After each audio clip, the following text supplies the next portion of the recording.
Anand కృష్ణన్కి number చెప్పేసి నవ్వుతూ వెళ్తున్న మైకేల్ వెనక్కి తిరిగి ఆనంద్ కృష్ణన్ని రమ్మని చెప్తాడు.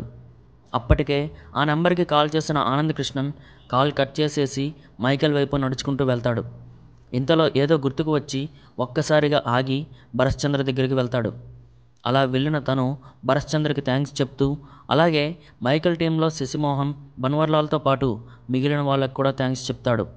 ఆ పక్కనే ఉన్న ఆ టబ్ని చూసి ఒక చిన్న చిరునవ్వు నవ్వి బయట వెయిట్ చేస్తున్న మైకేల్ దగ్గరికి వెళ్తాడు.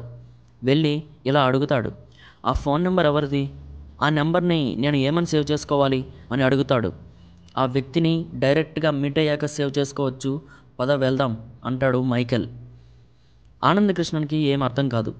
తను కారులో కూర్చుంటే మైకేల్ డ్రైవ్ చేస్తాడు. అలా డ్రైవ్ చేసుకుంటూ ఒక సిటీ లోపలికి తీసుకెళ్తాడు మైకేల్. ఆ కార్ సిటీ లోపలికి వెళ్ళగానే చిన్నపిల్లల దగ్గర నుంచి పెద్దవాళ్ళ వరకు ఆ కార్ని చుట్టుముట్టి లవ్ యూ మైకేల్ అని గట్టిగా అరుస్తూ వెల్కమ్ టు యువర్ హోమ్ అని ప్లకార్డ్స్ మీద రాసి ఆ కార్ని స్వాగతం పలుకుతారు. ఇంతలో మైకేల్ బాడీగార్డ్స్ అక్కడికి చేరుకొని ఆ కార్కి దారి ఇప్పిస్తారు. మైకేల్ ఆ ప్రజలకు అభివాదం చేస్తూ ముందుకు వెళ్తాడు. అలా ఆ కారు ఒక పెద్ద బిల్డింగ్ ముందుకు వచ్చి ఆగుతుంది. మైకేల్ కారు లోపల నుంచి ప్రజలందరికీ అభివాదం చేసి ఆనంద్ కృష్ణన్ని బయటకు రమ్మని చెప్పి ఆ బిల్డింగ్ లోపలికి తీసుకెళ్తాడు. అక్కడ సుమారు 50 సంవత్సరాల వయసున్న ఒక ఆమె అక్కడ కూర్చొని ఉంటుంది. మైకేల్ ఆమె దగ్గరికి వెళ్ళి ఆమె కాళ్ళకు నమస్కారం పెట్టి ఇలా అంటాడు, అమ్మా, ఆనంద్ కృష్ణన్ వచ్చాడు అని చెప్పి తన వైపు చేయి చూపిస్తాడు. ఆనంద్ కృష్ణన్ ముందుకు వచ్చి ఆమెను చూస్తాడు. ఆనంద్ కృష్ణన్ కళ్ళ ముందు ఉన్నది మరెవరో కాదు, చిన్నప్పుడు తనకు దారి చూపించిన సోఫియా. ఆనంద్ కృష్ణన్ మాట్లాడుతూ ఇలా అంటాడు, నేను నిజంగా నమ్మలేకపోతున్నాను మిమ్మల్ని మళ్ళీ కలుస్తానని. నా చిన్నప్పుడు నాకు భోజనం పెట్టి మా నాన్న ఇచ్చిన ఫోటోని చూసి సిద్ధార్థనగర్కి రైల్వే స్టేషన్ కట్టాలనే మా నాన్న ఆశయాన్ని నాకు అర్థమయ్యేలా చెప్పారు. మీకు ఎన్నిసార్లు కృతజ్ఞతలు చెప్పినా తక్కువే. కానీ నేను నా లక్ష్యాన్ని చేరుకోలేకపోయాను. బ్రిడ్జ్ అయితే కట్టగలిగాను, కానీ దాని మీద ప్రయాణం చేయించలేకపోయాను. ఇప్పుడు నాకు అర్థమైంది, ఆకాశంలో ఎంత దట్టమైన మేఘాలు వచ్చినా, ఎంత ఎక్కువ గాలి వీచినా ప్రతిసారి వర్షం రాదు. అలాగే కొన్నిసార్లు ఎంత ప్రయత్నించినా విజయం కూడా రాదు అని. నేను ఒక లూజర్ని అని బాధపడుతూ అంటాడు. ఆ మాటలు విన్న సోఫియా ఇలా అంటుంది, అవును, నువ్వు చెప్పింది నిజమే. వర్షం రాకపోవచ్చు, కానీ ఎన్నో రోజులుగా వర్షం కోసమే ఎదురు చూసి ఇక వర్షం రాదని నమ్మి ఆత్మహత్య చేసుకోవడానికి సిద్ధమైన ఒక రైతు ప్రాణాన్ని కాపాడటానికి నిజంగా వర్షమే రావాల్సిన అవసరం లేదు. నువ్వు చెప్పిన ఆ గాలి, దట్టమైన నల్లని మేఘాలు చాలు. మన సగటు జీవితం 100 సంవత్సరాలు. ఆ నదిలో ఉన్న ఆత్మలన్నీ కనుమరుగవ్వడానికి ఈ సమయం సరిపోతుంది. ఆ తర్వాత ఖచ్చితంగా ఆ బ్రిడ్జ్ మీద ట్రైన్ ప్రయాణం జరిగి తీరుతుంది. నువ్వు ఓడిపోలేదు. సిద్ధార్థనగర్ ప్రజల కోసం పరిగెత్తినప్పుడే నువ్వు విజయం సాధించావు అని చెప్తుంది.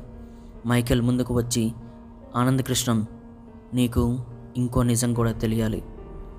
నీ కళ్ళ ముందు ఉన్న సోఫియా మరెవరో కాదు, నీకు జన్మనిచ్చిన సొంత తల్లి.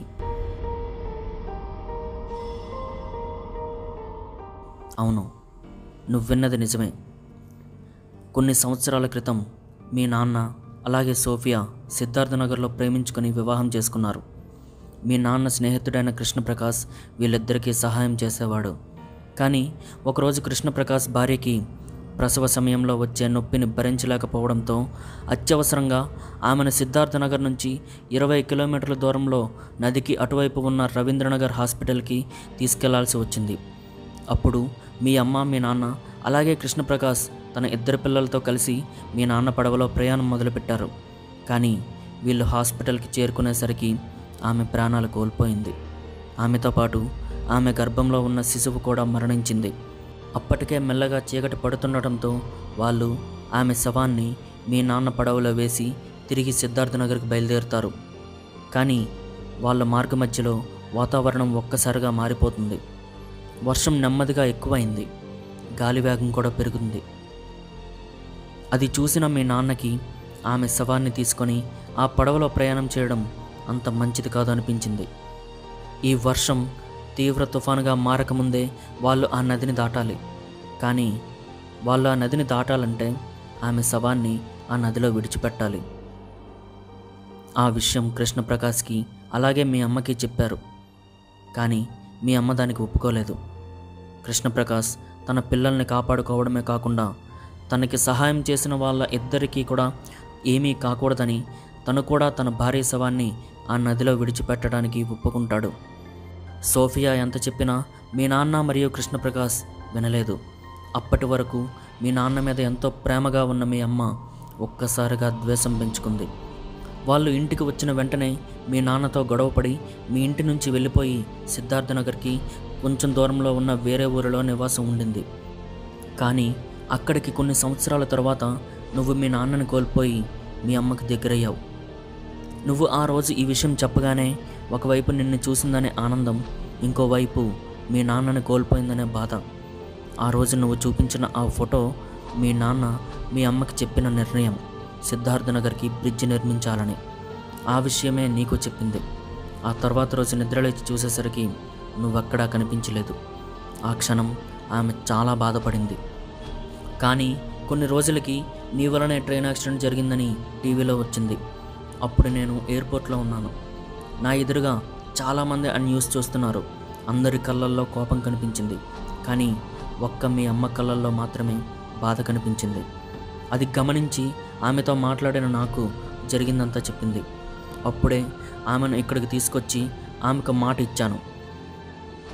నువ్వు ఎదుర్కొంటున్న సమస్యల నుంచి నిన్ను కాపాడి నిన్ను మీ అమ్మకి దగ్గర చేస్తానని. అందుకే నేను ఒంటరిగా బ్రిడ్జ్ మీదకి వెళ్ళే ముందు నీకు డైరీలో ఈ అడ్రస్ అలాగే మీ అమ్మ ఫోటో పెట్టాను. కానీ నువ్వు దాన్ని చూడలేదు. అందుకే నేనే నిన్ను తీసుకువచ్చేశాను అని చెప్తాడు. ఆ మాటలు వినగానే ఆనంద్ కృష్ణన్ సోఫియా కాళ్ళని పట్టుకొని బాధపడతాడు. సోఫియా ఆనంద్ కృష్ణన్ తలపైన చేయి వేసి ఓదార్చుతుంది. మైఖేల్ అక్కడ నుంచి నడుచుకుంటూ నెమ్మదిగా బయటకు వెళ్తూ ఉంటాడు. ఇంతలో సోఫియా మైఖేల్ని పిలిచి ఇలా అంటుంది.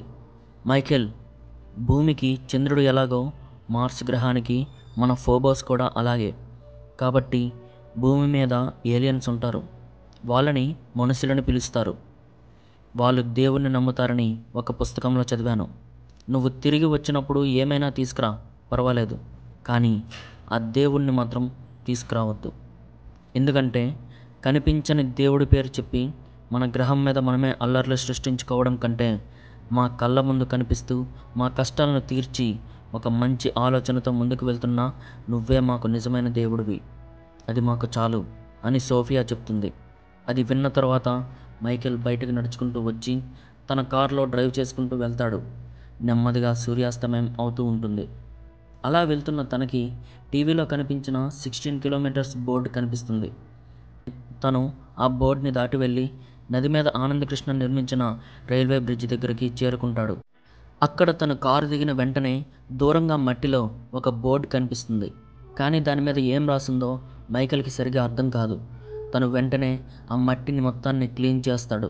అప్పుడు ఆ బోర్డు పైన వెల్కమ్ టు లేనియర్ రివర్ అని రాసి ఉంటుంది. వెంటనే తన బ్యాగ్లో ఉన్న స్పేస్ సూట్ని బయటకు తీసి ఆకాశంలో ఉన్న ఆ నక్షత్రాలను చూస్తూ ఇలా అంటాడు.